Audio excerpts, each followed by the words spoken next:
Happy anniversary. 68 years. 68 years for Unity in Merced. Unity of Merced. It was probably called Unity of, I don't know what it was probably Unity Church of Merced is probably how it began. And I've got Papa Charles there, Charles Fillmore, but I wanted this.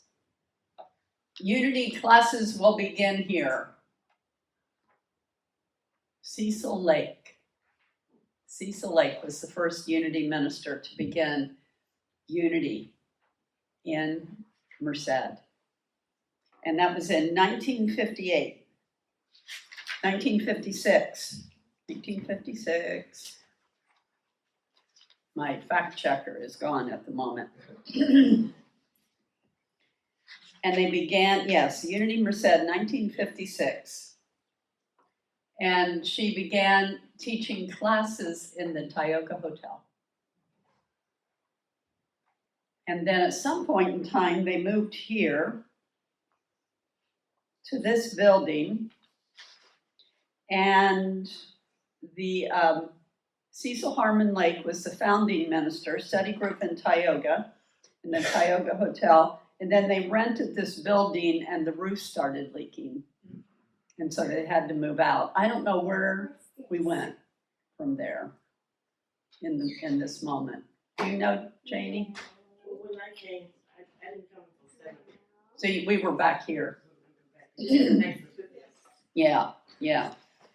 So we were out of this building for a while, and then we had, after Cecil left, Paul Ackerley, and then Edna Powers, and then Betty Burkle, Reverend Betty Burkle. I hear you guys talk about Betty Burkle a lot.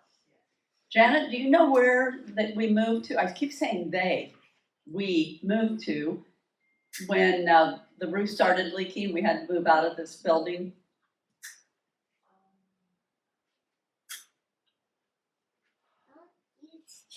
Remember there was a time we were over on the Bear Creek Grange. Ah. Was one of the places we were at. That's where Jehovah's Witnesses are now, right? In that building? Anywhere, somewhere over there.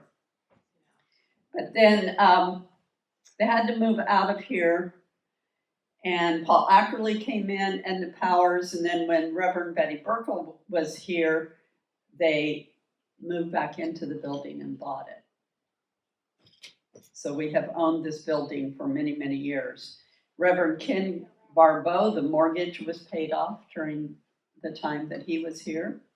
And then Mary Lou Smith, Blair Tabor, who was here with us a month ago, guest speaking. Richard Rogers, who is still in doing active ministry, and he's in Arizona now. Cheryl Sunday, Bob Hungerford, Ruth Wallace, Jill Loving, and moi. So for that amount of time, that's really not very many ministers, I feel. To me, this lends itself to stability, to dedication and commitment. And here we are 68 years later in this building with a wonderful heart and a commitment to Unity teachings. I want to back up. Ida, can you back up for me? I don't want to play Charles yet, but I want to read this to you. You can leave it there. This is from Charles and Myrtle Fillmore, written in 1892. We, Charles Fillmore and Myrtle Fillmore, co-founders of Unity, husband and wife, hereby dedicate ourselves, our time, our money, all we have and all we expect to have to the Spirit of truth, and through it to the society of silent unity. It being understood and agreed that the said Spirit of truth shall render unto us an equivalent for this dedication in peace of mind, health of body, wisdom, understanding, love, life, and an abundant supply of all things necessary to meet every want, without our making any of these things the object of our existence. In the presence of the conscious mind of Christ Jesus, the 7th day of December, AD 1892. Charles and Myrtle Fillmore. This is the ground that unity teachings, the unity movement, was formed. And I loved, of course, that they included in it and through it to the Society of Silent Unity, the 24/7 prayer ministry that has not stopped since Myrtle first got it going. After the healing that she prayed herself into, connecting with the Christ consciousness, connecting with that all-knowing, all-loving awareness of the one presence, one power, God the good. From that place do we live. From that place do we exist. And from that place do we remember to come back to every day, so that we don't get called away and stuck in our egoic mind and scatter all over the place. And we do that. And then we bring ourselves back to center. I want to share with you Charles Fillmore. I mentioned a few weeks ago, and I've mentioned in the past, that at Unity Village, I want to go into so much history, but we don't need that right now. But at Unity Village, every day, I hope they're still doing it. I'm assuming they still do it. But when I was there for seminary, and all of the years that I went there to study before attending seminary, every day at 11, everything stops, excuse me, and we listen to Charles Fillmore praying the Lord's Prayer.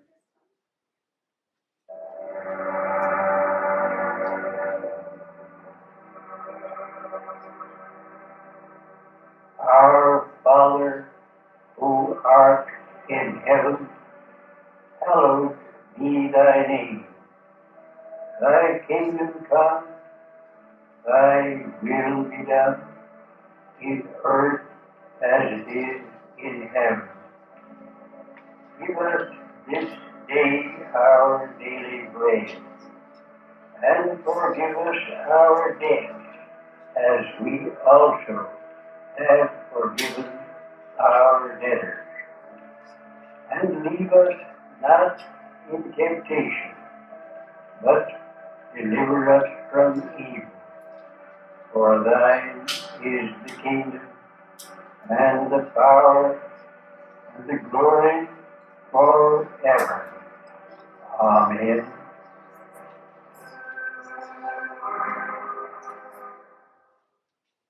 I love listening to that. That is the legacy of unity. That is what we are built upon, as I said. We were created, we were brought forth on solid ground, and here, Unity of Merced is 68 years later after our inception. Building a spiritual consciousness. And I felt it was important to tie us back into the unity movement as a whole, not only to focus on Unity of Merced and our legacy, but to connect us to the international movement, so that we remember that we are not here alone in Merced, that we are a part of a movement. Back in the mid to late 1800s, the late 1800s, when Charles and Myrtle formed Unity, religious science was not far behind.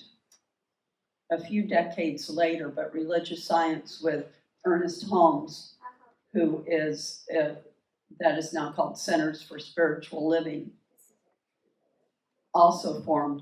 Very, very similar. The Brooks sisters out of Denver created divine science. There was a movement going on, I don't remember what the name of the movement was, the spiritual movement in Japan that is very similar to Unity, also was formed at the same time. I am told by a classmate of mine during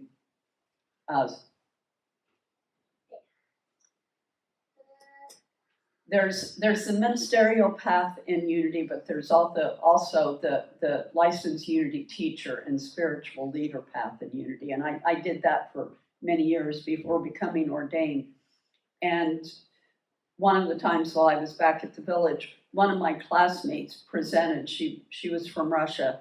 Her father was the first Russian Unity minister ordained. She was the second. And to my knowledge, there hasn't been anyone else that I'm aware of since then.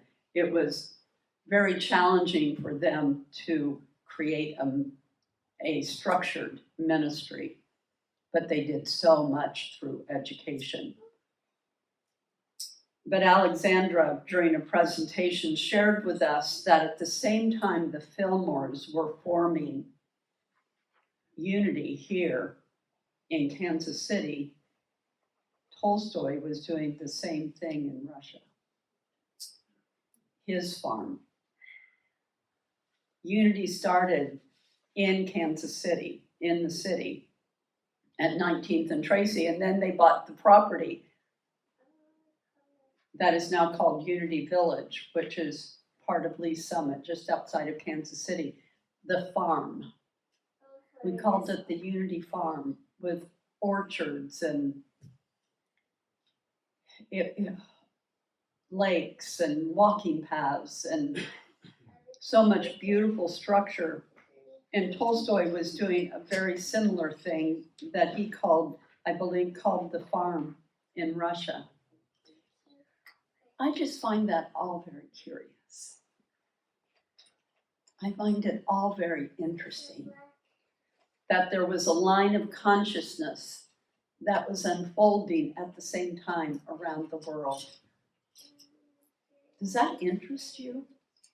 It is one of the things about Unity that has kept me intrigued and enthralled.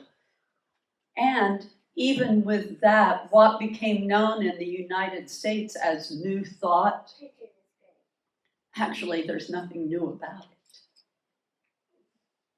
It's the spiritual teaching that has been taught throughout the ages from many, many, many spiritual masters. The oneness, that we are one with a divine consciousness that has been taught forever. Think about all of the songs that have been written about love. You hear a whole lot more love songs than you do hate songs, right? It's that consciousness of love and oneness that runs through humanity. The reason that we were called New Thought in the beginning was it was new to its time. It was a new way of thinking. It was being brought from underground, so to speak. It was being brought up. It was being revisited, and somehow the term New Thought was coined because of instead of having a focus on the Holy Trinity outside of ourselves, the Holy Trinity is within us. Mind, idea, expression. Instead of a teaching of separation of heaven and hell, we teach that heaven and hell are states of consciousness and that there is no separation, that we create our lives by the reality that we live. 10 years ago,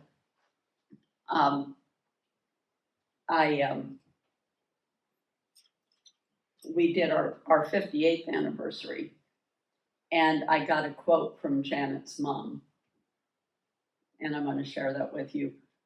Janet has been a member of Unity since you were 3.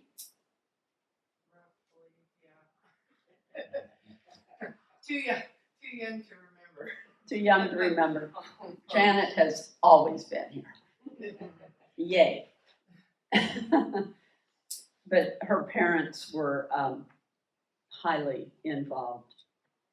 And Juanita said, I have met so many wonderful people in clergy over the years. Know that I will be praying with you and supporting you in every way, even though I cannot be with you in person. Through spirit and prayer, all things work together for good. Prayer is the way, and love is the answer. Juanita Hay. Juanita and oh, so many others are part of our legacy. They are part of our legacy of who Unity of Merced is. I'm going to go back to that, but I think, who have we come here to be?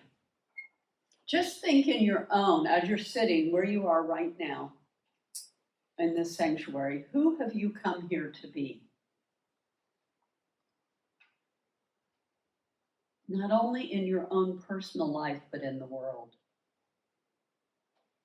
And what is the legacy that you are leaving the planet? What legacy are you leaving? What are you creating right now?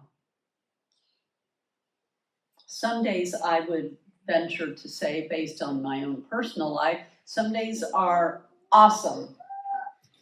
Other days, not so much sometimes, right?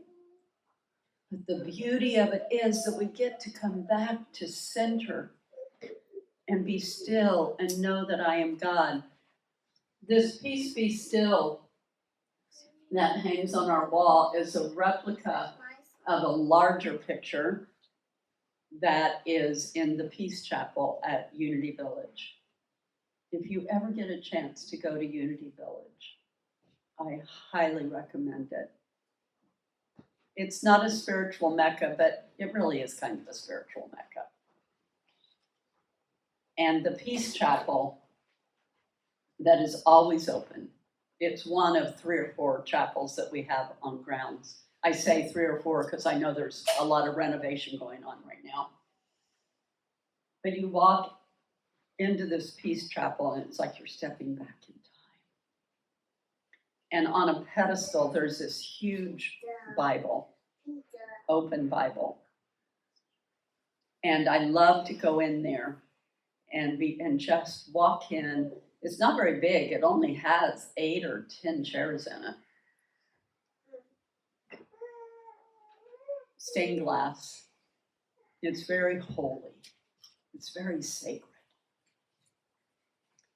And I love to walk in and just stand and be with that beautiful Bible. And then let my heart turn the page to wherever Spirit is leading me. And then sit and meditate with that truth. It's that kind of place. Again, our legacy. And this hangs with us. Every week you see this. You probably didn't know the history of why this particular image.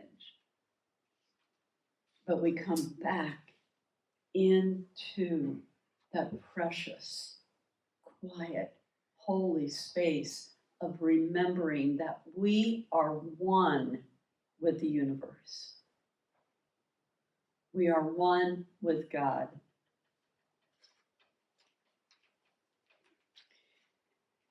I talk all the time, I teach about the evolution of consciousness. So as I step not away from unity teachings, but incorporate unity teachings, 10 years ago when I arrived here, almost 11 years ago, I began teaching Barbara Marx Hubbard's 52 Codes for Conscious Evolution. The day of our 58th anniversary, this was the code. Internalize the field of your whole being so your scattered attention becomes focused and coherent. That is the essence of unity. Internalize the field of your whole being so your scattered attention becomes focused and coherent, becomes coherent